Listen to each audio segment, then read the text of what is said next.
बिस्मिल्लाहिर्रहमानिर्रहीम अस्सलाम वालेकुम डियर स्टूडेंट्स। जैसे कि आपको मालूम है कि हम लोगों ने सारी बुक्स को जो है वो स्टार्ट किया हुआ है, तो यहाँ पर हमारे पास फ़िज़िक्स का चैप्टर नंबर 4 है। 9 क्लास 2025 और 26 के जो न्यू सिलेबस है, इसकी बुक है chapter number 4 turning effect of forces. तो आज हम इसके एमसीक्यू और शॉर्ट क्वेश्चंस को डिस्कस करेंगे। तो इसकी एक्सरसाइज को सबसे पहले देखते हैं स्टूडेंट। हमारे पास जो है वो फर्स्ट एमसीक्यू का है। A particle is simultaneously acted upon by two forces of 4 and 3 newtons.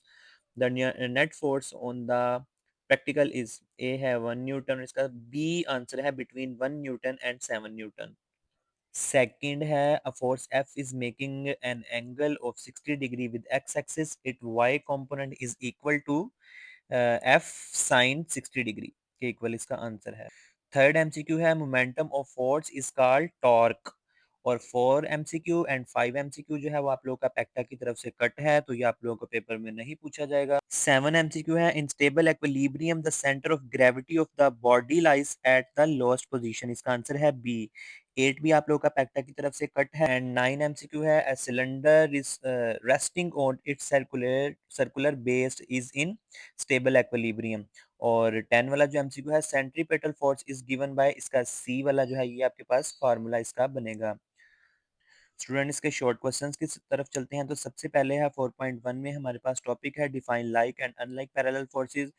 निशान लगाने से पहले स्टूडेंट मैं आप लोगों को पहले ही बता दूं कि अभी हम जो है वो सिर्फ सारी बुक्स के निशान लगा रहे हैं, और नेक्स्ट लेक्चर्स में हम लोग इसको डिस्कस भी करेंगे। तो पहला जो है वो क्वेश्चन मेरे पास है define like and unlike parallel forces, तो इसका आंसर है पेज नंबर 81। स्टूडेंट यहाँ पर इसका आंसर है if the parallel forces are acting in the same direction then they are called like parallel forces, and if their directions are opposite to one another they are called unlike parallel forces.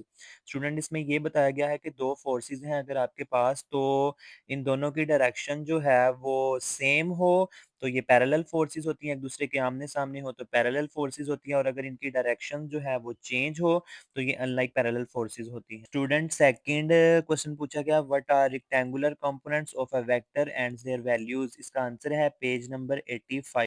इस question में हमसे ये पूछा गया है कि rectangular components कौन से होते हैं वेक्टर्स के और इनकी वैल्यूज क्या होती हैं, इसका आंसर है पेज नंबर 85। तो स्टूडेंट यहाँ से आपने इसको लिखना है when a force is resolved into two components which are perpendicular to each other, these are called its perpendicular or rectangular components of the force। ठीक है, तो स्टूडेंट्स ये आपने इसका सेकंड क्वेश्चन यहाँ से यहाँ निशान लगा देना है। और इस क्वेश्चन में बताया गया है कि जब दो फोर्सेस जो हैं वो इनके कंपोनेंट्स रिजॉल्व हो आपस में, इनकी फोर्सेस के कंपोनेंट्स रिजॉल्व हो और एक दूसरे के परपेंडिकुलर हो, तो ये कहलाती हैं परपेंडिकुलर रेक्टेंगुलर कंपोनेंट्स होती हैं।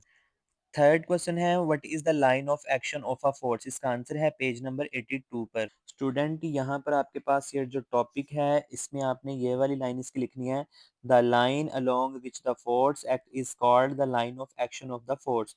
यहाँ से यहाँ तक आपने इसका जो है ना वो थर्ड क्वेश्चन लिख लेना है, आंसर इसका बता देना है। उसके बाद स्टूडेंट आपका क्वेश्चन नंबर 4 है 4.4 define momentum of a force, prove that torque is equal to r f sine theta where theta is angle between r and f, तो इसका आंसर है पेज नंबर 83 पर। स्टूडेंट इसका आंसर है momentum of a force और torque is defined as the product of the force and the momentum arm.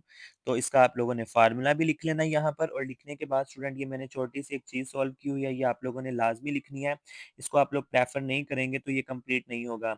जहाँ पर distance d is equal to r sine theta, l is equal to d, t is equal to f multiplication l और f multiplication d, और then ये आप लोगों ने formula थोड़ा सा जो है ना वो लिख लेना, t is equal to r f sine theta के इक्वल लिख लेना। इसको इंशाल्लाह नेक्स्ट लेक्चर में हम लोग डिस्कस भी करेंगे डिटेल के साथ।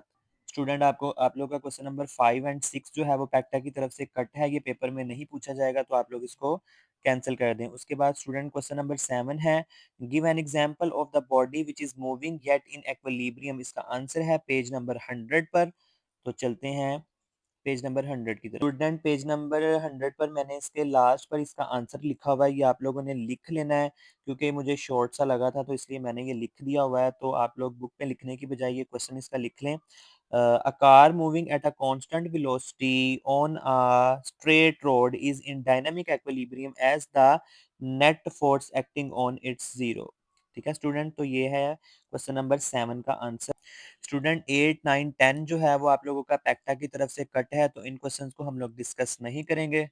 स्टूडेंट ये था हमारा फिज़िक्स का chapter number 4 turning effect of force जिसके आज हम लोगों ने एमसीक्यू को और शॉर्ट क्वेश्चन आंसर्स को डिस्कस किया है। तो नेक्स्ट चैनल को सब्सक्राइब कर लें। जज़ाकल्लाह स्टूडेंट्स।